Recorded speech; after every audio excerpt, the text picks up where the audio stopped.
El Señor esté con vosotros. Y con tu espíritu.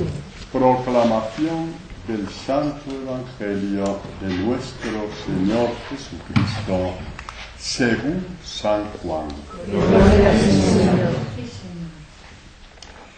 Y como Moisés levantó la serpiente en el desierto, así tiene que ser levantado el Hijo del Hombre, para que todo el que crea tenga por él vida eterna.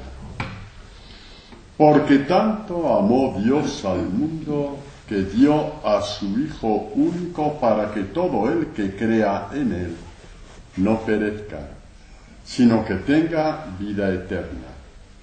Porque Dios no ha enviado a su Hijo al mundo para juzgar al mundo, sino para que el mundo se salve por él. El que cree en él no es juzgado, pero el que no cree ya está juzgado, porque no ha creído en el nombre del Hijo único de Dios. Y el juicio está en que vino la luz al mundo y los hombres amaron más las tinieblas que la luz, porque sus obras eran malas. Pues todo el que obra el mal aborrece la luz y no va a la luz, para que no sean censuradas sus obras. Pero el que obra la verdad va a la luz, para que quede de manifiesto que sus obras están hechas según Dios. Palabra del Señor. Gloria a ti, Señor. Podéis sentaros.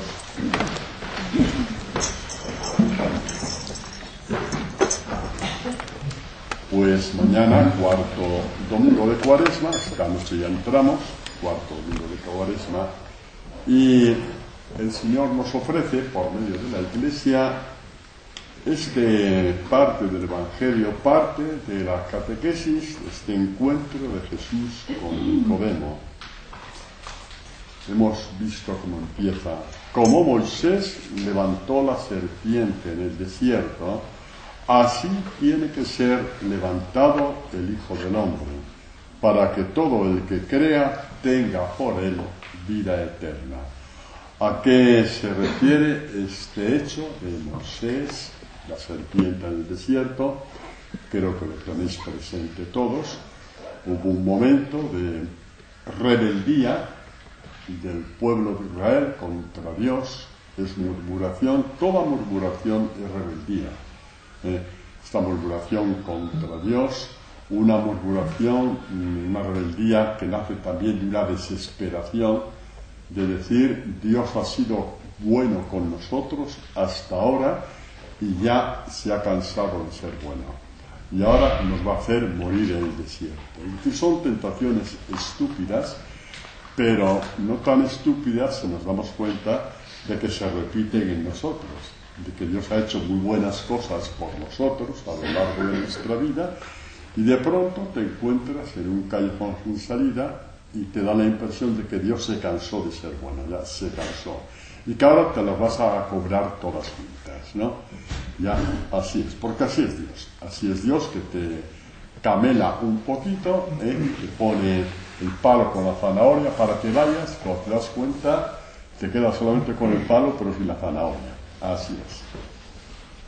Entonces, en ese tiempo de rebeldía, de murmuración, pues hubo una invasión de serpientes del desierto, morían como moscas, se dieron cuenta de que sin Dios en el desierto sí que se morían de verdad. Se dieron cuenta de que sin Dios en el desierto ahí sí que morían de verdad, ahí sí que van cayendo como moscas, ¿no? Y clamaron a Dios. Entonces hubo un signo ahí que en aquel tiempo, pues no sé hasta qué punto lo pudieron entender, porque muchas cosas del Antiguo Testamento se entienden a la luz de la encarnación, a la luz de Jesucristo. Mandó levantar una serpiente de bronce, un mástil ahí en lo alto, y todo aquel que, aun siendo mordido por la serpiente, si alcanzaba a mirar con sus ojos, fijar la vista a la serpiente clavada en el mástil, quedaba curado. Imagen de la vida cristiana. Podemos pecar en el desierto, ser mordidos por la serpiente, pero si alcanzamos a acogernos a Jesucristo en este cruzar de los ojos, la serpiente pierde todo su poder sobre nosotros. Y por eso Jesucristo, recordando a Nicodemo, que era doctor de la ley, sabía muy bien, aunque no fuera doctor de la ley, como os he dicho otras veces, los judíos conocen perfectamente las Escrituras ya desde que son niños, entonces le recordó algo fundamental de la encarnación, que así como Moisés levantó la serpiente y el que miraba quedaba curado, también él iba a ser levantado en la cruz, para que todo aquel que pueda cruzar la mirada con él, entrar en comunión con él, esto es fijar la mirada, es entrar en comunión, entonces no perezca, sino que tenga la vida eterna. No perezca quiere decir que la muerte normal que nos coge a todos no es la muerte total. Cuando dice no perezca, no dice que no vamos a pasar por los cementerios o por la incineración. No está diciendo esto Jesucristo. Está hablando de la muerte segunda, de la cual habla San Juan, o de la muerte total. No habrá esta muerte para aquellos que alcancen a entrar en comunión con el Hijo de Dios. ¿No? Bueno, como os he dicho, esta es una palabra para los que aspiramos a ser discípulos del Señor, ¿no? Ya términos de salvación de otras religiones o no creyentes, no nos toca a nosotros juzgar ni decidir. Hablamos del Evangelio como escuela del discipulado, lo que nos toca a nosotros. Estamos para ser discípulos del Señor, que es lo más grande que un hombre, una mujer puede alcanzar a llegar a ser. Lo más grande, lo más sublime, lo más excelente, diría también lo más perfecto, que un hombre, una mujer puede alcanzar a llegar a ser, es alcanzar la madurez en su ser discípulo, la madurez en su ser discípula del Señor Jesús. Muy bien. Jesucristo va a ser levantado en la cruz. Esto es impresionante, porque va a ser expuesto a la maldición del mundo entero. Va a ser expuesto a la maldición. No muere como un héroe. Todos tenemos la imagen terroristas que han muerto con el dedo de la victoria, muerto como héroes. Tenemos la imagen en todos los países, no solamente en España. Tenemos todos esa experiencia. Esta visión lo tenemos en los ojos, lo tenemos. Este no, este muere como un maldito. Maldito por haber quebrantado la ley, por haber traicionado al pueblo de Israel. Maldito por haberse hecho pasar como hijo de Dios. Maldito pues por todas las circunstancias habidas y por haber. Fue expuesto a la ignominia. Expuesto total, completamente a la ignominia. Y en esta exposición, como una persona vil, maldita e ignominiosa, Jesucristo creó la fe. Realmente nuestros pensamientos no son los pensamientos de Dios, ¿verdad? A lo mejor pensábamos que Jesucristo, para crear la fe, se iba a llevar a los 12 discípulos una semana de ejercicios y ahí a base de salmos y más salmos iba a crear la fe. Sí, también eso crea la fe, por supuesto. También eso crea la fe. O digamos que eso apuntala la fe o hace crecer la fe. Pero levantado a lo alto, Jesucristo creó la fe, porque la fe es una creación de Dios. En aquel que mira, no en cualquiera. No en cualquiera, ¿verdad, Pilar? En cualquier que se pone en comunión con Él. Porque cada vez que tú vas al Evangelio, te estás poniendo en comunión con el Hijo de Dios. Cada vez que tú vas al Evangelio, te estás poniendo en comunión con el Hijo de Dios. Y cada vez que por la mañana abres el libro de laudes, estás en comunión con el Hijo de Dios. No estás haciendo una práctica religiosa. Las prácticas religiosas son para los budistas, para los sintoístas, para los testigos de Jehová, para los hijos de Dios que pretendemos ser discípulos. No existen práctica religiosa. Existe ponerte en comunión con Dios, que es cualitativamente infinitamente más alto. Podemos llamar práctica religiosa si queremos, pero infravaloramos muchísimo si lo llamamos solamente práctica religiosa. Abrimos la Escritura ya por la mañana para ponernos en comunión con Dios, fijos los ojos en Dios. ¿Y esto crea la fe? Pues sí, señores, señoras, esto crea la fe. Porque dijo Jesucristo: cuando hayáis levantado al Hijo del Hombre, sabréis que soy yo. Sabréis que soy el Hijo de Dios. Soy yo, que es el nombre de Yahvé, yo soy. ¿Os acordáis, no? Cuando Moisés le preguntó a aquel que se le apareció en la zarza y que le dijo: vete a liberar a mi pueblo de Israel, y cuando vaya, ¿quién le digo que me envía? Les dirás: soy Yahvé, yo soy. Yo soy. Es el único que puede decir yo soy, por mí mismo. Tú no eres por ti mismo. Tú no eres por ti mismo. Tú eres porque alguien te dio este cuerpo que aquí tienes, que se llaman tus padres y estos sus abuelos, etc. No digamos ya los límites orgánicos que tenemos todos los días. Por ejemplo, hoy hay gente que podría haber venido y está en cama con fiebre, por ejemplo. Para decir los límites que tenemos. Incluso para tomar decisiones que después se quedan a mitad de camino. Solamente Dios puede decir: yo soy. Yo soy el que te salva, yo soy el que te ama, yo soy el que muero por ti. Ahí vamos añadiendo todo.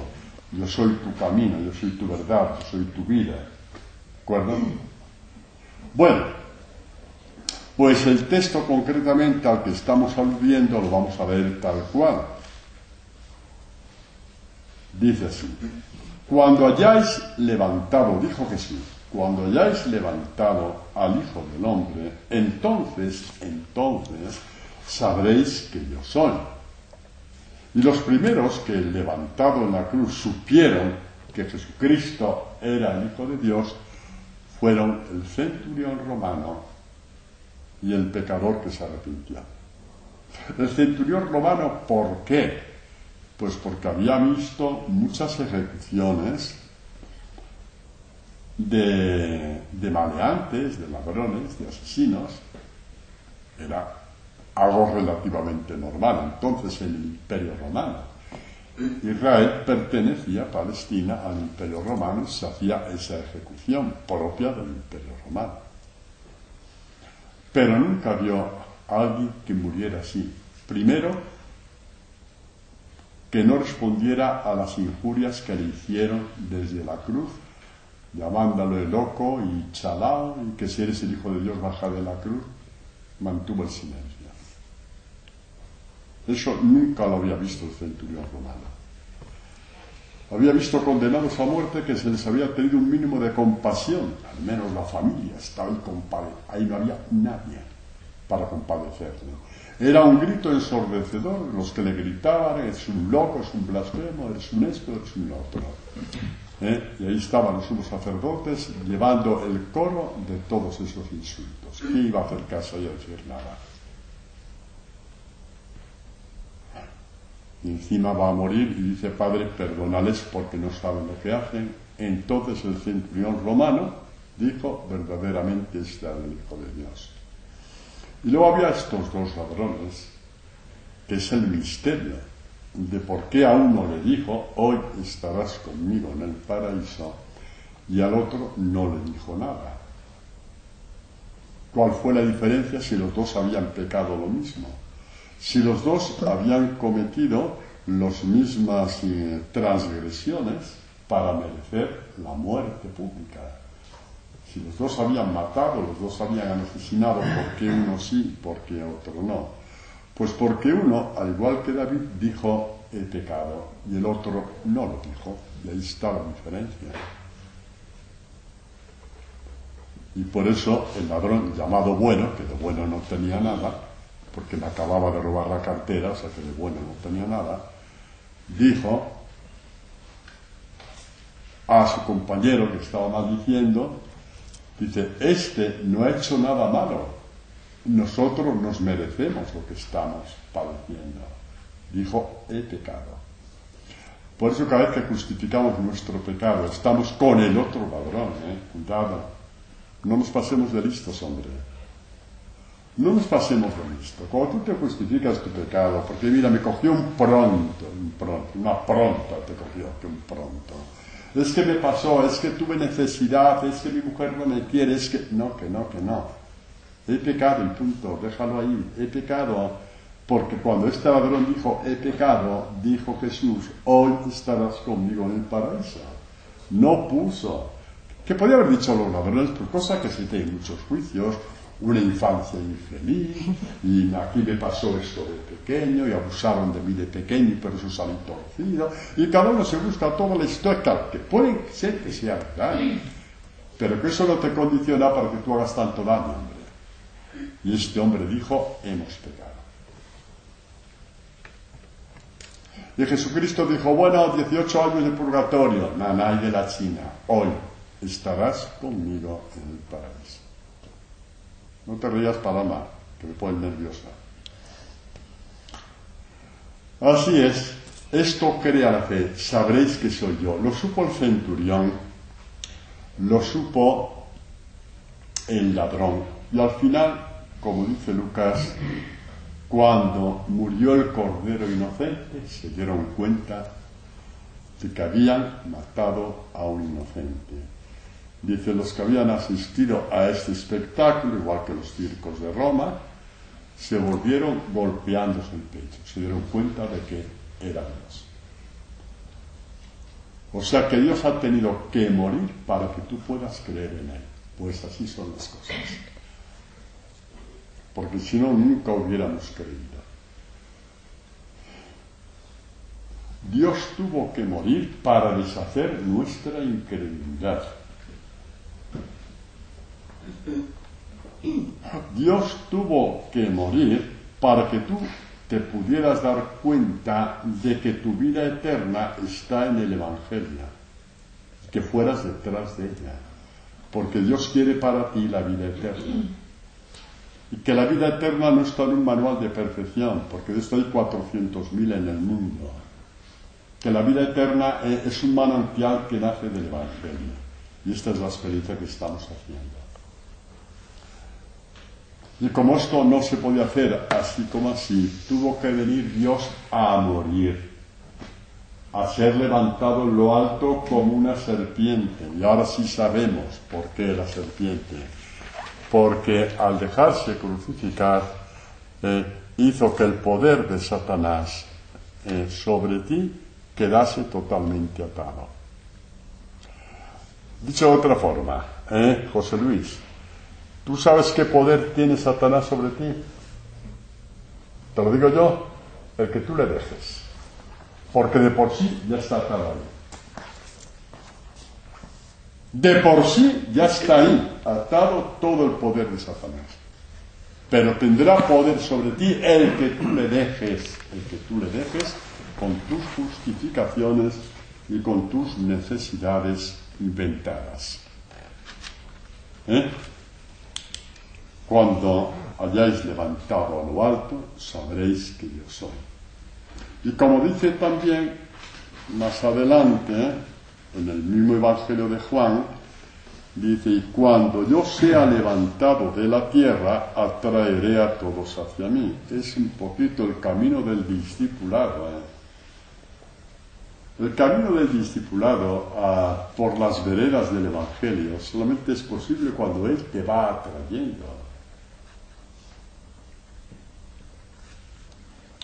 Para cumplir con las leyes más o menos inventadas de todas las religiones humanas, casi que nos podríamos ir metiendo poco a poco, y unos más y otros menos, según la generosidad, según la educación, según esto, según la familia, un montón de cosas y tal, pues bueno, das un das un poquito tu pequeño toque, ¿no? Tendrás tus bajadas, pero ahí está.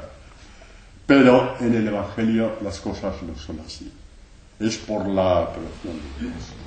Una atracción que es convencimiento, que te vas dando cuenta de que vas recibiendo la vida conforme la vas perdiendo. Esto solamente pasa con el Evangelio de Jesús. Solamente es posible en el Evangelio de Jesús que tú haces la experiencia en que de la misma forma que tú vas perdiendo tus ambiciones, tus vanidades, tus ideas preconcebidas, en fin, tus mil cosas, vas ganando la vida con mayúscula. Es tu experiencia como discípulo. Y para esto necesitamos ser atraídos, María Soriano. Si no, nanay de la China. Nos quedamos ahí, sentaditos.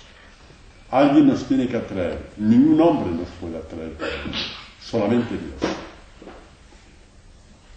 Y por eso cuando el demonio nos tienta diciendo que Dios no te quiere, tienes que apelar a la fe, porque no te estás creyendo que Jesucristo murió para que tú pudieras decir, Él es el Hijo de Dios. No te estás creyendo que Jesucristo murió para atraerte a ti. Y entonces, cuando el demonio entra en la tentación, José Luis, cuando he dicho antes esto, no me refiero a la tentación. En la tentación le va a tener todo el campo que le dé la gana. Incluido las tentaciones contra la fe. Pero el caer en las tentaciones ya depende del campo que tú le quieras dar. Significa que tú no te crees, en ese momento tú sois todos, también yo. Que el que murió en la cruz dijo, he muerto para que me reconozcas como hijo de Dios. He muerto para poder atraerte hacia mí. Eso es la fe pura y dura, es la fe adulta, es la fe sin trampa ni cartón, es la fe que va mucho más allá del sentimiento, es la fe del hombre crecido, de la mujer crecida, es la fe sin bambalinas, es la fe de quien está ganando la vida a base de perderla. Esto es la fe del Evangelio. Y la tentación, pues, es para decirte que esto es mentira, o que Dios se atrasa mucho, o que te ha olvidado, o que sí, está escrito en el Evangelio, pero es una cosa simbólica, es una cosa alegórica, vale, de acuerdo, pues muy bien. Pues también el cielo es alegórico, ¿vale? Y también Dios es alegórico, este es un tipo que le dio por decir que era Dios, vaya alegoría más bonita, si nos metemos en ese plan. Todo es simbólico, incluido que Jesucristo sea el Hijo de Dios, también es simbólico. Pues comamos y bebamos, que pasado mañana moriremos, no, porque mañana es demasiado pronto. Comamos y bebamos, que pasado mañana moriremos, es que mañana tengo una comida muy buena, yo voy a esperar al miércoles, no me fastidiéis. ¿Verdad, Juanjo? ¿A que estás de acuerdo conmigo? Así me gusta. Soy de tener un amigo que me da la verdad, Dios mío, qué cosa más buena. Lo bonito esto de que cuando sea levantado en lo alto atraeré a todos hacia mí, fue un deseo expresado con una fuerza enorme por las almas, reflejadas en estas doncellas del cantar de los cantares. Entonces, que el cantar de los cantares es lo que vamos a ver en Segovia, si Dios quiere, que dice así: que me bese con los besos de su boca, así es como empieza a cantar de los cantares. Mejores son que el vino tus amores, mejores al olfato tus perfumes, ungüento derramado es tu nombre, por eso te aman las doncellas, son las almas, ¿no? Y entonces las doncellas empiezan a hablar y dicen: llévame en pos de ti, corramos. El rey me ha introducido en sus mansiones, por ti exultaremos y nos alegraremos. Evocaremos tus amores más que el vino, y con qué razón eres amado. Y yo me imagino cuántos lectores del Antiguo Testamento, hombres buenos del pueblo de Israel, que buscaban la santidad, que buscaban la verdad, no se sentirían en cierto modo, no digo yo así, con la miel en los labios. Dice: llévame en pos de ti, corramos, y dirían: pero ¿cómo? ¿cómo voy a correr? Si tengo los pies en la tierra, ¿cómo voy a correr? Si es que Dios a veces está tan lejano, ¿cómo voy a correr? Y la respuesta nos la da hoy Jesucristo. Y cuando yo sea levantado en lo alto, podréis correr hacia mí. Porque yo os atraeré hacia mí. Siempre la fuerza de Dios. Para que nadie se ponga medallas. ¿Sabéis quiénes fueron los que nunca pusieron medallas en el pecho? ¿Sabéis quiénes? Los que aparentemente tenían más motivos para ponérselas, como por ejemplo San Francisco, Antonio, San Vicente, San Daniel Combona. ¿Por qué? Porque sabían que habían sido llevados por Dios. Cuando veáis a alguien que se pone medallas en el pecho, a nivel de esto, religioso, echad a correr, porque es la imagen de la mediocridad. Es la imagen perfecta de la mediocridad. Y si alguien lo ha hecho aquí alguna vez, que no se asuste, porque el Evangelio es para convertirse. Que no se asuste. Os doy una buena noticia. ¿Sabéis, María Navarra, por qué nadie se tiene que asustar aquí si se ha puesto medallas? ¿Sabéis por qué? Porque yo también me las he puesto, jolines. Pero yo sé de lo que estoy hablando. Yo conozco esa mediocridad. Entonces ahora poco a poco el Señor nos está llevando por la verdad. El Señor nos está llevando por los pasos de la verdad. Que alguien tuvo que morir para que tú tuvieras fe adulta.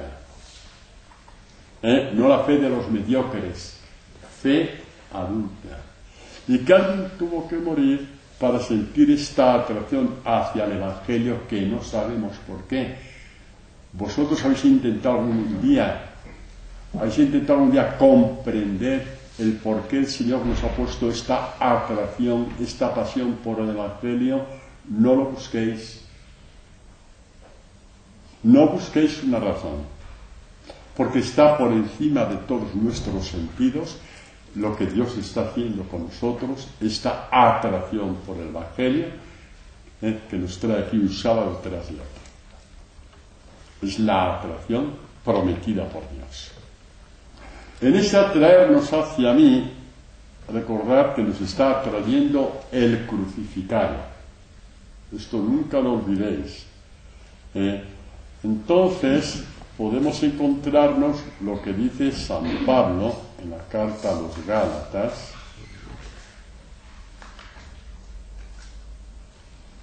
que dice: yo por la ley he muerto a la ley, a fin de vivir para Dios. Con Cristo estoy crucificado. Estamos en comunión con el Cristo crucificado. Y en esta comunión con el Cristo crucificado haces la experiencia de que el crucificado está vivo dentro de ti. Y de hecho San Pablo continúa y dice: la vida que vivo al presente en la carne, la vivo en la fe del Hijo de Dios, que me amó y se entregó a mí mismo por mí. Leo el texto desde arriba. En efecto, yo por la ley he muerto a la ley, a esa perfección humana que no vale para nada, jolines, que no vale más que nada para mediocridades y medallas. A esa ley humana, perfección humana, que solamente te ha servido para ponerte medallas delante de los demás. Pues por la ley, dice San Pablo, he muerto a la ley.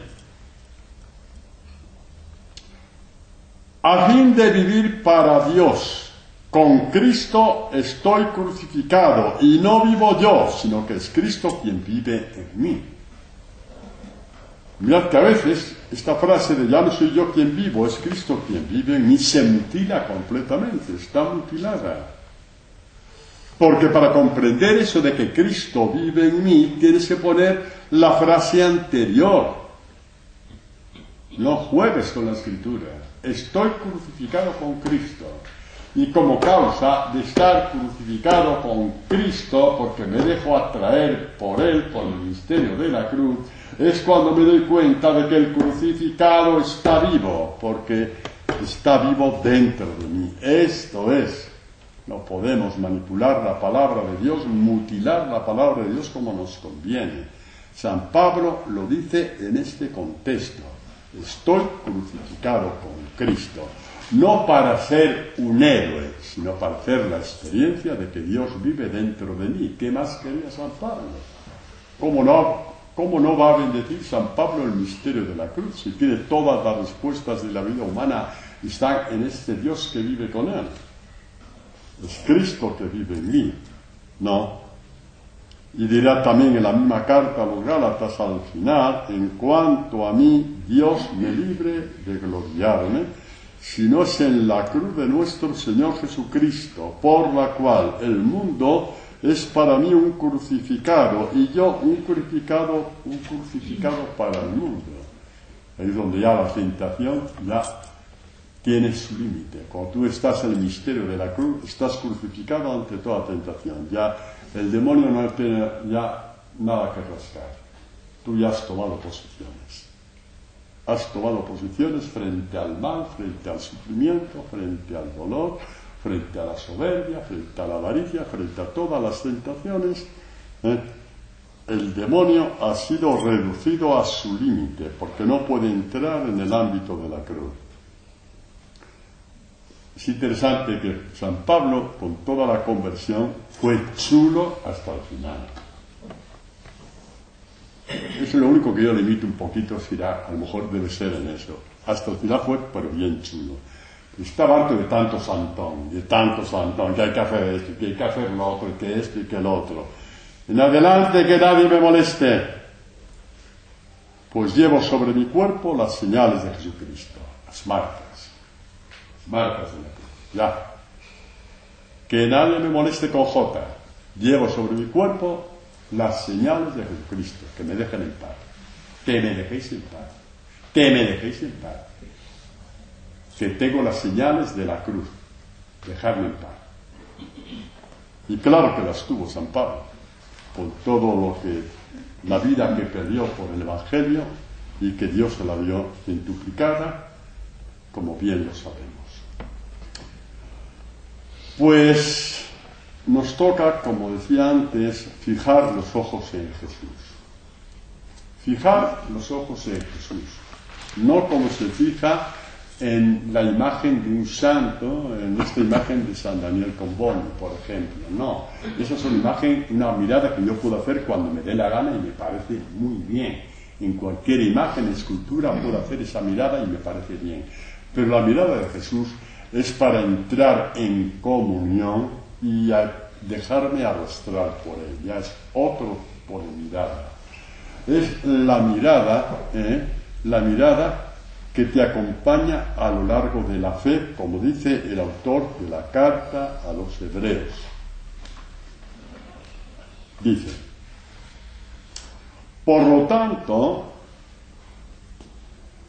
también nosotros, teniendo en torno nuestro tan gran nube de testigos, sacudamos todo lastre, el pecado que nos asedia, y corramos con fortaleza la prueba que se nos propone. Fijos los ojos en Jesús, el que inicia y consuma la fe. O sea, fijo en los ojos de Jesús, no para que te dé un desmayo, no para que te dé un desmayo, como cuando estás con los Rolling Stones y te desmayas, con ese de la barbita rubita y te da algo y te caes, ¿no? Eso es, pues no. Para iniciar y consumar la fe con el Hijo de Dios. Dejemos los sentimentalismos baratos por ahí. Fijos los ojos en Jesús, el que inicia y consuma la fe, el cual, en lugar del gozo que se le proponía, soportó la cruz sin miedo a la ignominia. Hemos dicho que entró en la cruz en esta ignominia universal ante todos los pueblos, los judíos y los gentiles, representados por la guarnición romana. Sin miedo a la ignominia. y está sentado a la diestra del trono de Dios. Fijaos en aquel que soportó tal contradicción de parte de los pecadores. La contradicción. El santo de los santos, llamado el maldito de los malditos. Esta es la contradicción por la cual pasó Jesucristo. El santo de los santos se expuso públicamente a la ignominia como el maldito de los malditos. Y esta contradicción la expresa muy bien San Pablo en la carta a los Filipenses, cuando dice a los miembros, hermanos y hermanas de esta comunidad de Filipos, les dice: tened entre vosotros los mismos sentimientos que Cristo. Vamos a ver qué sentimientos eran. El cual, siendo de condición divina, no retuvo ávidamente ser igual a Dios, sino que se despojó de sí mismo, se despojó de su divinidad, para que nos entendamos, ¿no? Y haciéndose semejante a los hombres, se humilló a sí mismo, obedeciendo hasta la muerte y muerte de cruz. Esta fue la gran contradicción. ¿Cuál fue la contradicción de Adán y Eva? Que nos gusta copiar, María del Carmen Pérez Zúñiga. Ah, no, Pérez Zúñiga es la calle. María del Carmen Pérez. Es tu calle casi. ¿Cuál es tu contradicción como Adán y Eva? Que siendo humana quiere ser Dios. Seréis como dioses. Pues Jesucristo, siendo Dios, se hizo hombre y el último de los hombres. Esto no es para que echemos lágrimas de cocodrilo, no, que esto no nos sirve. Esto para que nos quedemos estupefactos, absortos, porque esto es la puerta de la adoración perfecta. Quedarte estupefacto y absorto ante lo que Dios está haciendo por ti. Esto es la puerta de entrada a la adoración perpetua. Perfecta, perdón. Llega un momento en que el discípulo vive las 24 horas del día adorando. ¿No lo sabíais? Llega un momento en que un discípulo pasa las 24 horas del día adorando, porque ya la palabra es un surtidor dentro de él. Y esta palabra te lleva a la adoración, también cuando comes, también cuando duermes, también cuando vas en el metro. Es una adoración continua que llevas dentro de ti porque Dios lo ha querido así. Porque te ha visto fiel, porque te ha visto fiel, porque te ha visto fiel, amante, te has dejado atraer por Él. Si nuestro único mérito, si hubiera que hablar de méritos, que sí habrá que hablar, es dejarnos atraer por Él. Incluso cuando retrocedemos por nuestra debilidad, que lo retomamos y seguimos dejándonos atraer por Él. Y como os he dicho tantas veces, si el mundo supiera que el cristianismo es esto, harían colas de millones de kilómetros por escuchar este evangelio. Porque aquí está la vida con mayúscula que todo hombre busca. Que cuando esta noche la gente se vaya a una gran fiesta hasta las 5 de la mañana, no lo van a hacer por maldad, necesitan un pedacito de vida. Y creen que ese pedacito de vida está ahí. Y que a mayor o menor escala lo hemos hecho nosotros muchas veces. Y cuando esa fiesta termina en una orgía, porque muchas de ellas terminan en una orgía, la razón es la misma. Es buscar un pedacito de vida. Por eso este tesoro lo tenemos que ir compartiendo cada vez más con los demás. Compartir. ¿Para qué sirve el Evangelio? ¿Qué es el Evangelio? Esta atracción de Dios.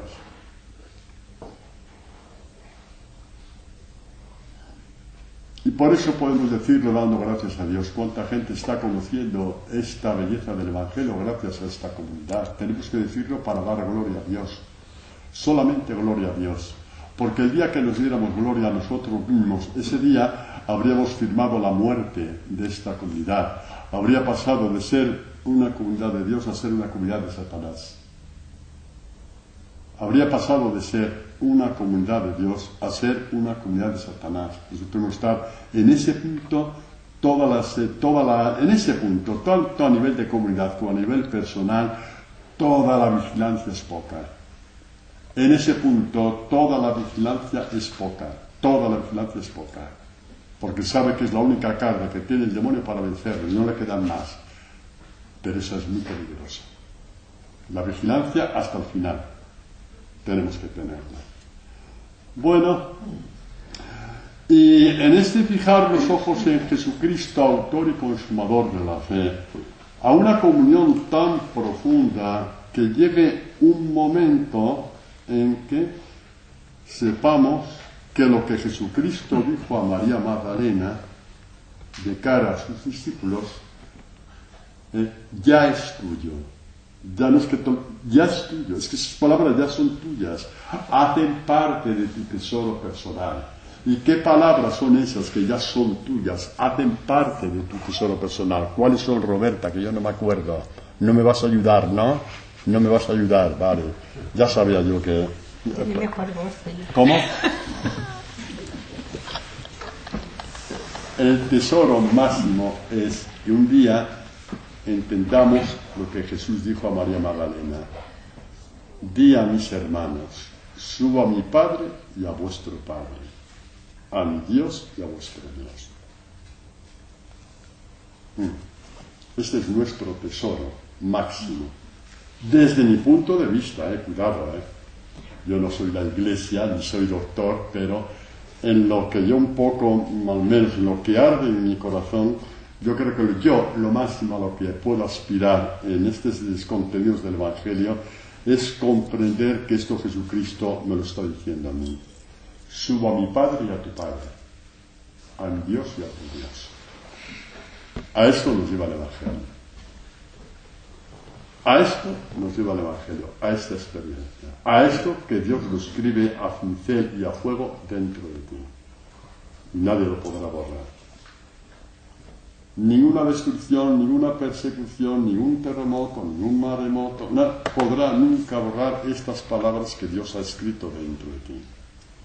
Tatuadas dentro de ti. Mi Padre es tu Padre y mi Dios es tu Dios. Eso está ahí.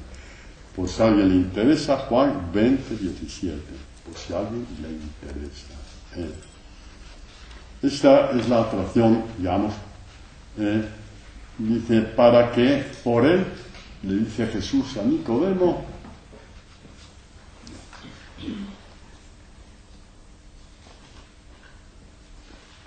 dice, y como Moisés levantó la serpiente en el desierto, así tiene que ser levantado el Hijo del Hombre, para que todo el que crea tenga por él la vida eterna. Por él. Dios Padre no te quiere dar la vida eterna, sino por su Hijo, por Jesucristo. Y esta vida eterna, ¿en qué consiste la vida eterna?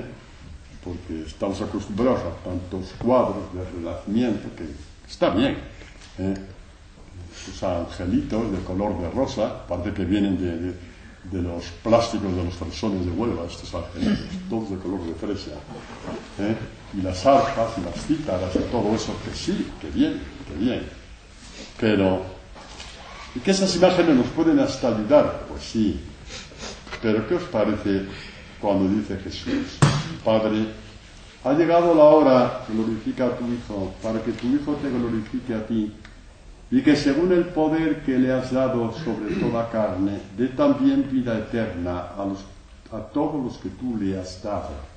Los discípulos somos donación del Padre al Hijo. ¿Qué crees? ¿Que el Padre no entraba en nuestra vida de fe? Sí.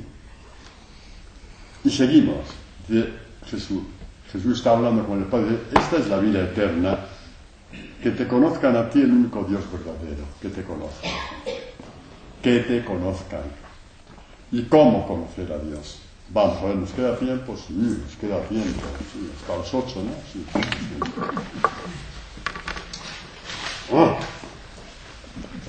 Vamos a partir de este conocimiento de Dios en esto del profeta Isaías. Dice, ¿Os acordáis cuando hablé antes de la mediocridad, no? Coger esa palabra mediocridad que tantas veces nos ha atenazado de una forma o de otra. Y dice, deje el malo su camino, y el hombre inicuo sus pensamientos, y vuélvase a Yahvé, que tendrá compasión de él, a nuestro Dios, que será grande en perdonar, porque no son mis pensamientos vuestros pensamientos, ni vuestros caminos son mis caminos. Porque cuanto aventajan los cielos a la tierra, así aventajan mis caminos a los vuestros, mis pensamientos a los vuestros.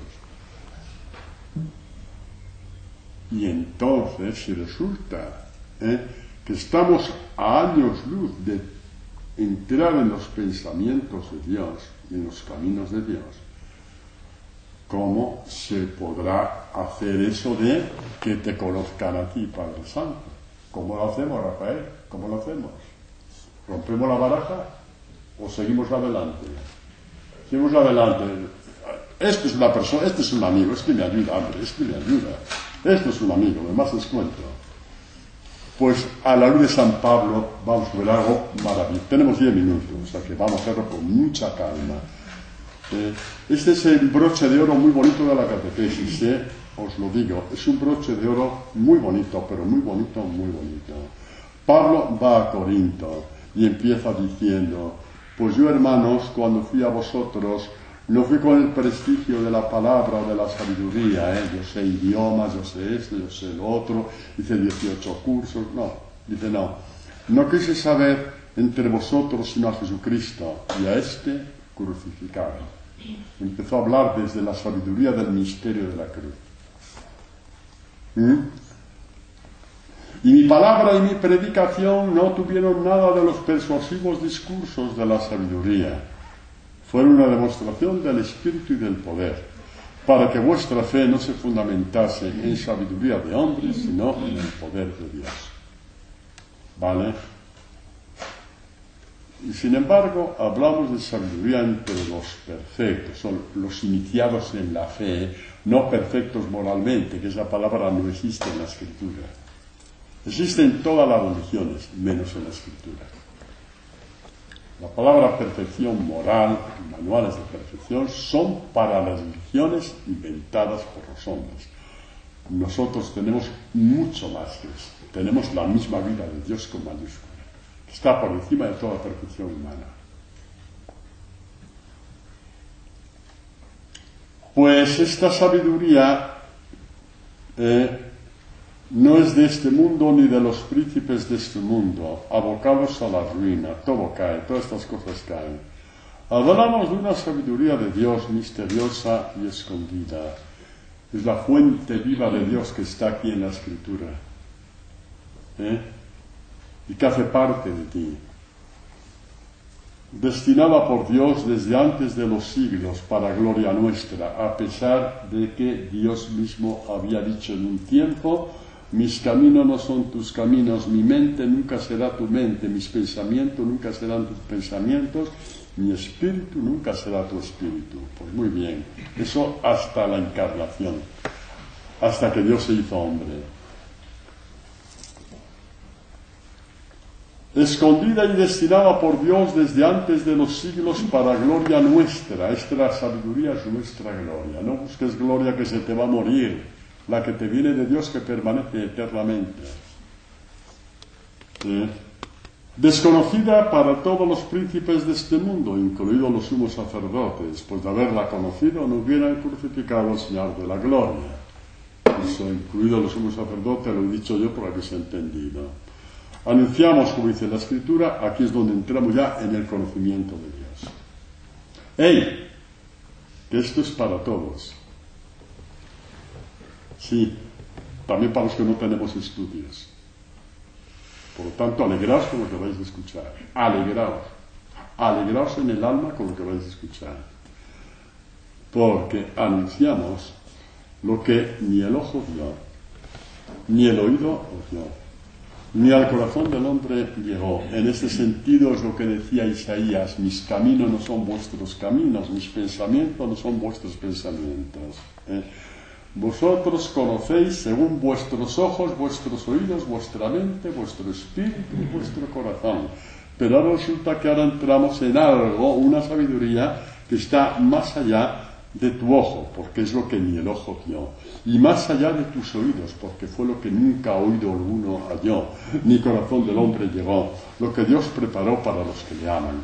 Porque a nosotros, dice Pablo, cuando dice a nosotros, Pablo no se está refiriendo a mí y a Juan y a Santiago y a Felipe y a Tomás, no, y a aquel señor que vendía el pescado en el puerto cada vez que venía la barca, en ese puesto del puerto, Corinto era puerto de mar, y aquel que tejía telas no sé dónde, y al otro que no sé cuánto, y al de más allá. Era esta gente que como muchos sabían leer y escribir. Lo digo para que nadie se haga una humildad demoníaca, para que nadie aquí vaya detrás de una humildad demoníaca, porque San Pablo está hablando a estas personas de ojos nuevos, de oídos nuevos, de corazón nuevo. Dice, porque a nosotros nos lo reveló Dios por medio del Espíritu, y el Espíritu todo lo sondea hasta las profundidades de Dios. Esta es la vida eterna, que tú penetres las profundidades de Dios. Y si no, todo es mentira. ¿Me estás oyendo, Susana? Si esto es mentira, también lo que dijo Jesús, esta es la vida eterna, que te conozcan a ti, Padre Santo, es mentira también. Y el que murió en la cruz es mentira también. Pero estamos aquí porque es verdad. Estamos aquí porque es verdad. Esta es la buena noticia. No hay una noticia como esta. Buscadla. Buscad una noticia como esta. Ya si no vale la pena emplear la vida que tenemos en que esto se cumpla. Y que sabéis que como primicia se está cumpliendo, lo sabéis y lo sabemos todos. Y sabemos todos que yo lo estoy exagerando. Como primicias, esto se está cumpliendo en nosotros.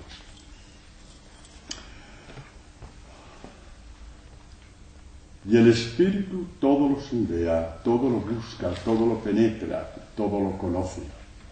El verbo sondear significa todo esto. Me tomé la molestia, me gustó tanto que me tomé la molestia de verlo en el diccionario bíblico, y significa todo esto. San Pablo sabía muy bien lo que estaba diciendo, hasta las profundidades de Dios, etc. Luego doy un salto porque nos quedan 2 minutos, no quiero cansaros, y porque la catequesis ya se dio. Porque el que hasta ahora no haya creído lo que va a decir ahora tampoco se lo va a creer. Por lo tanto, la catequesis ya se ha dado. Dice, el hombre naturalmente no capta las cosas del Espíritu de Dios. Estamos en la línea de Isaías, a años luz entre los pensamientos de Dios. A años luz, Juanjo, a años luz. Y por eso tenemos que ir tocando imágenes continuamente. A años luz. Y si os gusta tocar imágenes, seguid tocándolas. Ya me conocéis. Si os gusta tocar imágenes, a mí me gusta tocar la cruz que yo tengo en mi cuarto, por deciros. Pero me entendéis en qué sentido lo hablo, ¿no? De no quedarnos en esto. Sí, cuidado, Antonio, este fue el tiempo. El hombre, naturalmente, con su mente natural, no capta las cosas del Espíritu de Dios, son necedad para él, y no las puede conocer porque solamente espiritualmente pueden ser juzgadas, conocidas. Y mirad qué bonito, ya voy al final. Pero nosotros tenemos la mente de Cristo. La mente por la cual Cristo conoció a su Padre. ¿Qué os parece? Eso es un broche de oro, ¿verdad que sí? Y que la palabra mente es muy rica porque podemos traducir tenemos la sabiduría de Cristo. El nous. Y de la palabra nous, Amalia, que es enfermera, pues sabe de dónde viene la palabra nous. Neumonía, neumotoras, lo de dentro. ¿Verdad, Amalia? El neuma, el espíritu. Por tanto, podemos tener toda esta persona. Nosotros, por la fe, por haber creído, no porque somos más guapos que los demás, que a lo mejor lo somos y todo, pero bueno, eso ya es otra cosa. Tenemos la mente de Cristo. Tenemos el Espíritu de Cristo para conocer al Padre. Eso es lo bonito, para conocer al Padre. Ahora no me digáis que Dios no es bueno. ¿A qué es bueno Dios? Mira qué banquete. Mira qué banquete. Bendito sea Dios. Por supuesto que sí. Bendito y bendito y bendito y mil veces bendito sea Dios. Todo esto se va a cumplir. Se va a cumplir. Gigi, que me estás mirando, aunque estés en la comunidad un mes nada más, también en ti se va a cumplir. Te lo digo yo en nombre de Dios. Sí, tú persiste, que se va a cumplir en ti, verás maravillas. Mari, que ha venido hoy por primera vez. Bueno, dejadme deciros 2, 3, 4 avisos. En primer lugar,